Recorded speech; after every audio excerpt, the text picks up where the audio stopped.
Yo, what is going on, guys? It's One Solo here with A Squad Gaming, and welcome back to the channel. Thank you all so much for tuning in today for some more State of Decay 2. So in today's video, we're going to be going over our first look at the bridge fort, or the bridge base. This was actually one of the first images we got to see on State of Decay 2. It was actually a concept art, and now we are actually going to be able to get our first in-game footage of this bridge fort, or base, I guess, whatever you want to call it, that is going to be in State of Decay 2. Probably going to be one of the more unique bases that we're actually going to get access to in State of Decay 2.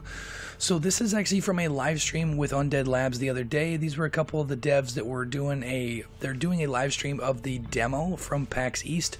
So they basically were playing in 10-minute increments. It was a random map that it would spawn them on, random skills, random base, and all that stuff.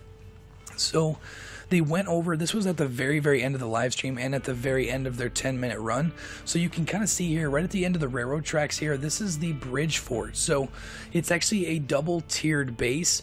So you have several areas in the bottom layer that is, along the railroad tracks where you can build different fixtures and stuff, different setup and stuff for your base, as well as there's a couple of, I think there's like 3 or 4 slots up top on the top level so that you can also put different things up in the top area of the base. But it's a very unique base because there's only really 2 ways in, obviously from opposite sides of the bridge, and you're basically overlooking it's a big river that you're overlooking. It's a very unique base. It's a cool looking base. It's definitely going to be something that I think some people are going to want to do.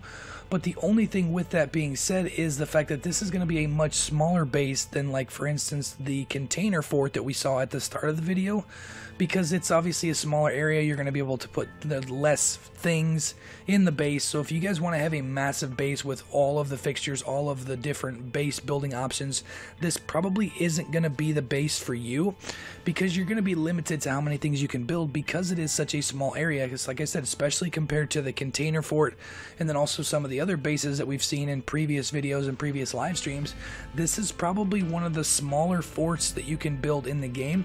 But just the uniqueness of the location, I think, is going to make a lot of people want to build this base, at least for one of the playthroughs. But overall, I'm not sure if I'm going to build a base there. I'll definitely check out the location. But this base has so much more to offer, I feel, because it has so many more slots. It's such a bigger base. There's obviously high areas around the entire base that allows you to kind of see off in the distance and shoot a lot of zombies from a distance rather than let them get up close along your perimeter. But overall, that's pretty much all for the video, guys. I just kind of want to let you guys in on some of the first footage we've seen of the bridge fort. I know there was a lot of people out there in the comments section, as well as actually in that live stream, that were wanting to see the bridge fort. We only got to see a little bit of footage at night, so you really couldn't see the surrounding area around the fort. But it was cool to see it. But that is pretty much all for the video, guys. If you guys enjoyed it, make sure to slap that like button. And also, if you guys are new to the channel, make sure to subscribe to stay up to date on all things State of Decay 2. I'm going to be covering this game very in-depth leading up to and after the launch on May 22nd. But that is all for now, guys. Thank you all so much for watching, and I will catch you guys later. Peace out.